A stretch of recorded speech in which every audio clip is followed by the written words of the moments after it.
Okay, so my professional development video is on recommendation systems. What they are is that they're used to predict the future preference of a customer based on the recorded preferences of the past or to gather certain measurable information about the customer. For example, what Amazon do is that they track the type of items that you buy, and then they have a recommendation systems and recommending what items maybe you would like to buy in the future. For example, I bought some civilization books for my GE class this semester, and now they're recommending me other types of civilization books. Microsoft Azure Studio, they offer a type of um, service to recommendation systems. And I wish Marquis taught this back in IS 415 because this is actually really cool and really helpful.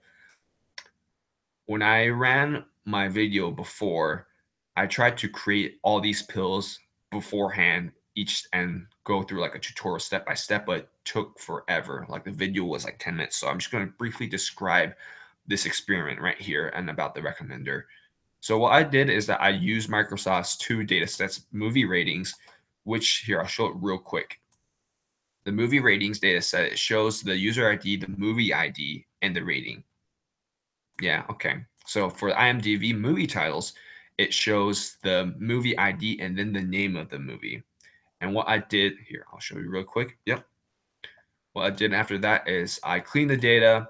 I made sure that the ratings will be an integer data type because I'm going to try to find predictions on maybe what the movies, what the users would maybe would like in the future in any type of movies, or if I could predict, or it could like rate.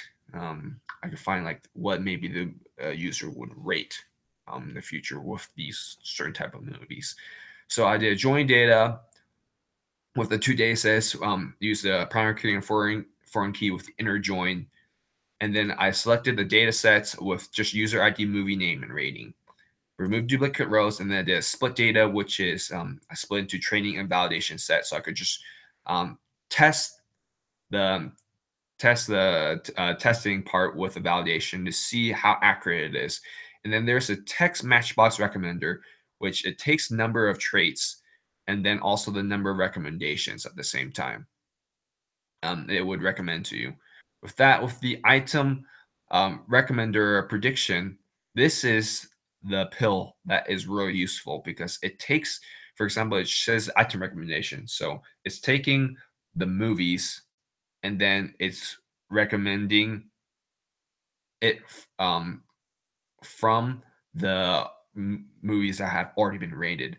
This isn't really that useful because it's using the same movies that these users have already watched and they're rating them again. So what this does is that it's showing me the movies that those users have watched, and it's trying to predict if they're watching these movies again.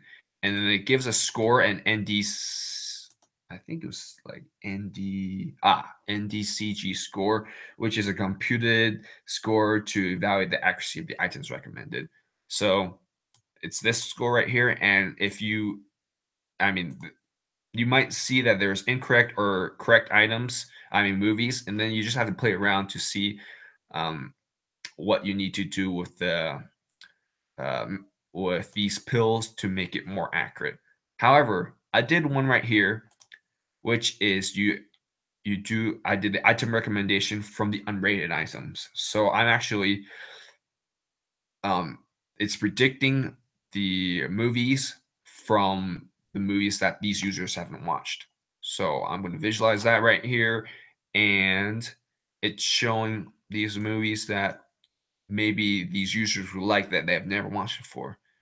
They all look pretty similar. I mean, they're different, but like the Bullet 1968,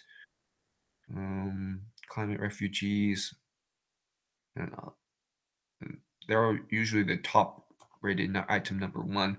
But it's probably because it's a trending movie, or it's because a lot of users um, from the past that have watched it rated it really high. But yeah, that's my professional development video. Thanks.